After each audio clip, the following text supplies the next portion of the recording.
Je veux dire simplement que Ousmane Sonko est un être égoïste boppam rek lay xalaatul lii dal la preuve bu mu nekkee premier ministre quelle est la première mesure qu'il a faite dafa dem laxatu dem lijjante ay dossier boppam pour seetal boppam ci justice non lieu ana ñeneen ñi président Diomaye d'ailleurs ñoo ko am. voilà pendant ce temps là ñeneen ñi ñu nekk fii nekk ay problème bu ñu bëggee def yenn concours yi mënuñu ko def.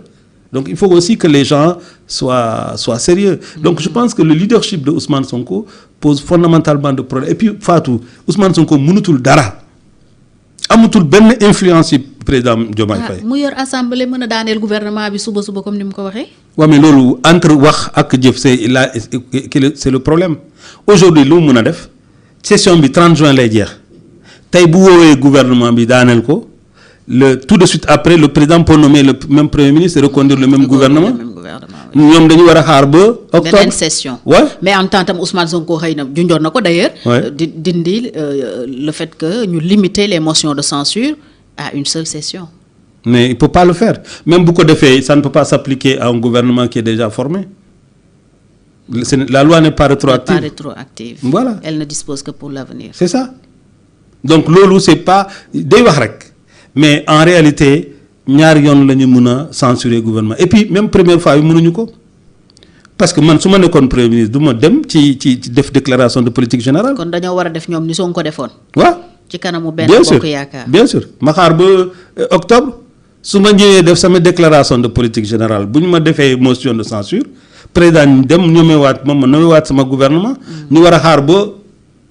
beneen session ba ñu génn ci session boobu mu ngi war a dem ba 30 juin diggante loolu ñu tas assemblée bi Ousmane Sonko dafa mënatul dara amatul pexe moom moo dugal boppam ba nekk mais yow soxna Fatou comment tu peux imaginer nga am 130 députés ñu nekk fii di def di bind ay plateforme revendicative waa lii la ñu bëgg yow yaa yore pouvoir lu tax loolu parce que dafa néewloo boppam doole. Le fait que mu négocier ak président. Non, le fait que mu tiit lu tax mu tiit ba dem dugg assemblée nationale te amul droit dugg foofu li ko tax def loolu. xaw ma lu mu doon mënut doon moo fragiliser moo tax instant bi Ousmane Sonko amatul doole. am na yoo xam ne mënutu ko def. ok parce que day calculer. ok c'est-à-dire boo defee yenn te gars yi teel a. xam na ne su defee yenn président mun na dem laaj avis conseil constitutionnel. non parce que loolu amul délai wala du président. non je pense que am na délai 8 jours francs la. 8 jours la daal pour le président loolu amul problème mais le problème c'est pas ça. c'est quoi alors. je sais man bëgguma avancer wu soxna Fatou. mais xam naa ne mais man ñii seetaan. waaw bëgg a comprendre. li ma mën a wax rek. mooy ne instant bi Ousmane Sonko dafa tiit dafa ragal.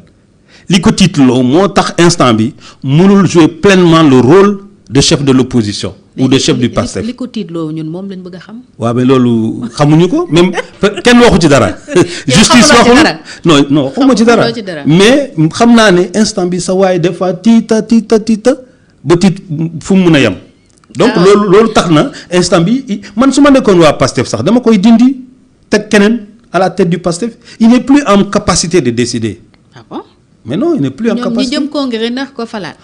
erreur la ñu def de man musuma gis dans le monde koo xam ne surtout au Sénégal. koo xam ne mu ngi am pouvoir génne pouvoir ci anam yi war a def élection di am ndam c'est fini. non c'est fini. c'est fini pour Ousmane Sonko. ah oui absolument. ñii naan Sonko 2029 Ousmane Sonko 2029 mais soxna Fatou Ousmane Sonko lu mu deful en 26 mois. lu mu deful en 26 mois c'est que mënu ko def.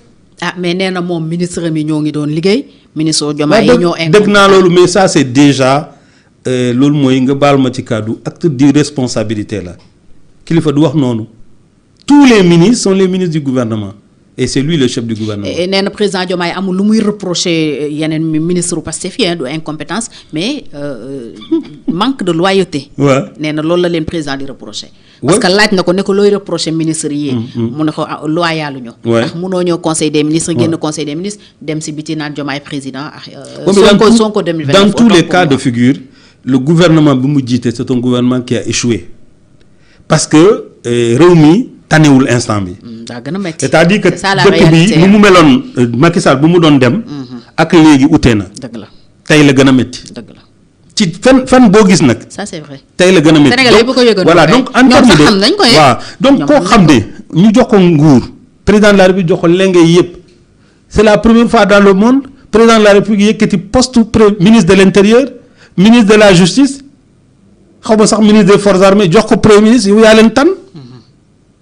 mais c'est extraordinaire ministère de souveraineté. oui ñu jox leen mais lu mu def qu'est-ce qu'il a fait avec ça deful dara donc en réalité ku mel ni Ousmane Sonko jarul nit di sonn wala di rey sa bopp wala di bàyyi ñu lay gaañ wala di ñàkkaloo sa liggéey wala sa baneex wala sa diggante ak say mbokk parce que il n'en vaut pas la peine parce que kii nii bu eggee nekk président de la République lu mu nar a def mooy xuloo ak ñëpp xeex ak ñëpp jël doole bi ñu koy jox pour dal ci kaw doomu aadama yi mais c'est pas quelqu'un qui est capable de transformer ce pays mais Ousmane Sonko dafa xamul sax est-ce que Ousmane Sonko dafa mës a toog nit yi mu wax loo xam ne dina mën a dugg ci xel nit yi ñi nga xam ne dañuy réfléchir pour wax ne naka lay def pour créer des emplois naka lay def pour xamu ci dara. li mu fi wax yëpp ay solutions yooyu noonu. mais la traque li ñu wax reddition des comptes. oui 35 milliards en quoi en au moins un an. 35 milliards ci ay cautionnement. 35 milliards mais ça veut dire que suñu toogee fii même suñu ko defee 35 milliards par an ci 5 ans yi du dépasser 120 milliards ou 200 milliards. 200 milliards loolu mooy développer réew mi loolu mën na développer réew mi mënul développer réew mi donc ça veut dire que loolu liggéey sax justice la reddition des comptes du liggéeyu gouvernement liggéeyu justice la da nga leen jox ay moyens nga jox leen ay objectifs c'est tout. mais ñoom du ñu tëj nit waruñu tëj nit te amuñu ay preuves. apparemment reddition des comptes boobu sax bokk na ci li ko jotale ak président su fekkee dégg nañu. Ousmane Sonko day wax rek. le projet wax naa ko benn yoon du ñaari man ànduma ak bokkuma ci Pastef. mais le projet li ñu wax projet te ma mën a ko tënku ne yorin bu rafet réew mi loolu laa comprendre man. yorin bu rafet ak ñu fexe ñu faydal réew mi.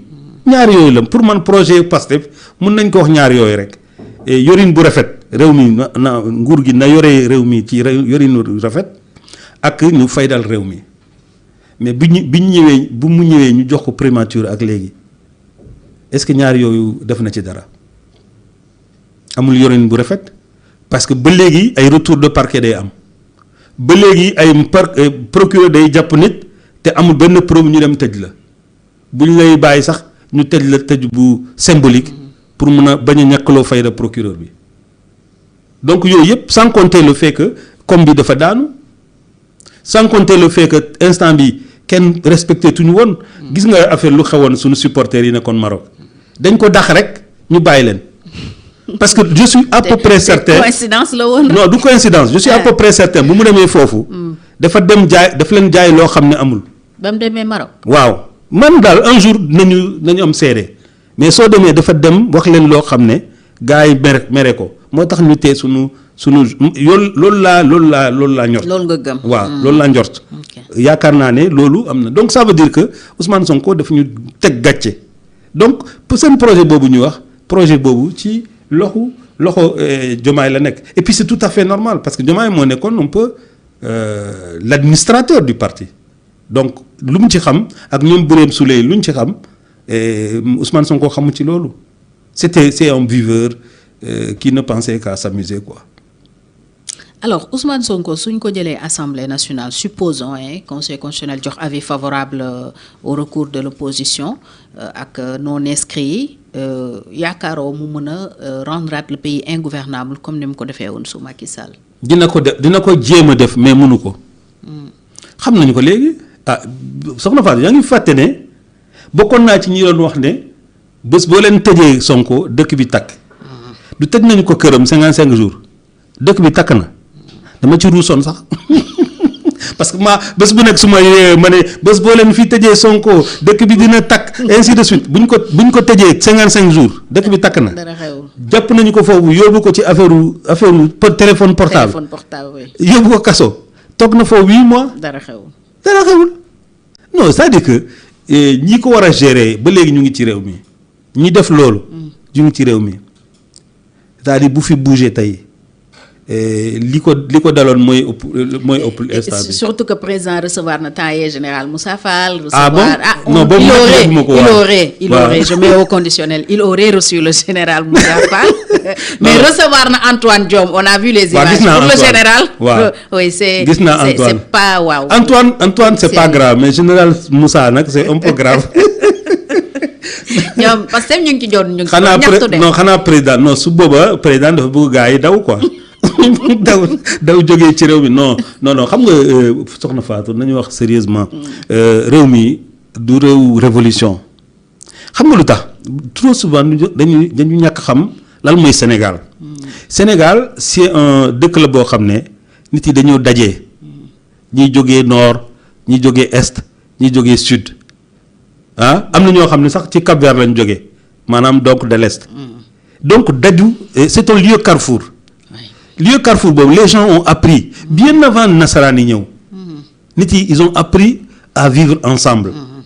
dox daje la quoi. voilà dox daje la donc comme léegi ku nekk da nga am différence. mais ay mbokk dugg ci seen biir. ay diine dugg seen biir. ay université ay jàng ay jigéen ainsi de suite am jabar fii am doom fii. ainsi de suite dëkk bi dafa nekk loo xam ne dëkku dialogue la.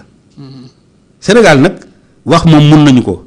mais jël ay nganaay pour daaneel nguur loolu mënuñu ko dafa am benn émission bi Amath Dansokho je lui rends grâce d'ailleurs c'est un homme extraordinaire. Amath Dansokho dafa daan wax ne moom bu mu nekkoon ñoom dañoo bëggoon def révolution pour jël fii Senghor par ci nganaay yi ci doole non bien avant. et dafa doon expliquer ni André Malraux nekkoon ministre de la culture française moo indoon ay armes bàyyi ko Guinée Sékou Touré moom Amath Dansokho moo dem jël armes yi ñu tenté nag dañuy tenté yaa ngi fàttaliku am na lu mel ni boulevard Général de Gaulle je crois ay 62 yooyu 1962 il y a eu plus d'une centaine de morts. Centenaire la woon. waaw plus d'une centaine de morts. te à partir de ce moment ñoom waa PA yi dañoo réfléchir ne peut-être dëkk bi c'est pas un pays de révolution. Che Guevara ñëw na rencontrer Amath Dansokho à Alger. moom ak Amath Dansokho dañ ñëw Sénégal di dox ci dëkk bi ci pays de dëkk bi. bi ñu demee Che Guevara daf ko ne Amath li nga wax mooy dëkk yéen seen dëkk nekkul dëkk révolution dëkku waxtaan la. dëkku jàmm. voilà dëkku jàmm la c'est ça qui fait que moom lu mu bëgg a def ñun def nañu ko avant moom. la révolution mooy non seulement la révolution mais nekk ci dëkk bi di fight ak policiers yi. ça ne mène à nulle part. ça ne mène nulle part ñun bu ñu ko doon def 88 89 kenn xalaatul ci ñun ne Abdou Diouf dina toog ba 1990. pour ñun dana daanu tout de suite. mais nos institutions te Embalo mu ngi ko doon wax. le Sénégal dispose d'institutions fortes. oui. donc am na yoo xam ne il faut pas se faire d'illusion. ku bugg a jël nguur gi da nga koy jël nga nekk ci jàmm ak waa réew mi surtout ñi nga xam ne ñoom ñoo fi ëppale intérêt. les groupes d'intérêt dans le pays donc il faut nga waxtaan ak ñoom te boo ko mënul def da nga bëgg a def nii def l'effort de guerrier. yow yaa ci lor. te ñi lay topp ngay lorloo ñoom ñëpp nañ ci am loo xam ne du set lool donc man li may wax Ousmane Sonko mooy instant bi su ba nekkoon moom damay démissionner lépp dem noppalu. génn ci politique bi. en tout cas pour le moment ma dem noppalu mooy je m'occupe de ma famille ak yooyu mais instant bi mënutul rebondir il est fini dafa jeexal. waaw il est fini loolu nga jàpp. waaw. il ne peut plus avancer parce que il est de la même génération que Bassirou Diomaye Diakhar Faye donc bu demee ba xuloo ak kooku. et kooku mu war a def benn deuxième mandat moom fan lay toll dans ci après il sera complètement perdu. alors ñu ñëw ci gouvernement bi noo jàngatee ni ko président tëggee malgré que Pastef bokk ci gis nañu effectivement ñoo xam ne ci Pastef la ñu bokk mu réussir à les débaucher des députés par exemple. il y en a eu 2 alors que jàppoon nañ ne la majorité est acquise à Ousmane Sonko am na tam ñoo xam ni ay technocrates lañu ku mel ni Mouhamadou Makhtar Cissé mi organisé d'ailleurs la dernière élection présidentielle bi indi président Diomaye au pouvoir ñëw na maître Moussa Sarr ma koy nuyu moom itam sama nit la ma koy féliciter aussi ci gouvernement bi féliciter également ministre yi nga xam ne yëpp reconduire nañ leen tey xaar nag si ñoom docteur Abdourahmane Diouf par exemple